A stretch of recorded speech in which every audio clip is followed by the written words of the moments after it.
Shawn Mendes by Sofija Belušević and Jelena Perić. Shawn Mendes was born August 8, 1998 in Toronto, Canada. His parents are Kieran and Manuel Mendes. His mother is English while his father is Portuguese.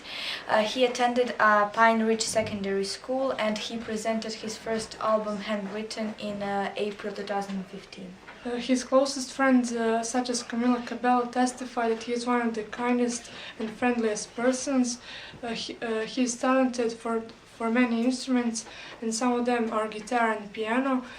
He became the youngest 15 years old artist to debut in the top 25 on US Billboard Hot 100. Shawn received several awards and nominations, including an iHeartRadio Music Award, a Much More Video Music Award, and 2 MTV Music Awards for his new single Treat You Better, and he was a candidate for Slate Honor for Canada's Walk of Fame for new album Illuminate. He is our favorite singer because his songs are inspiring. He has an amazing voice, but above it all, he became very famous while he was so young. He is our idol.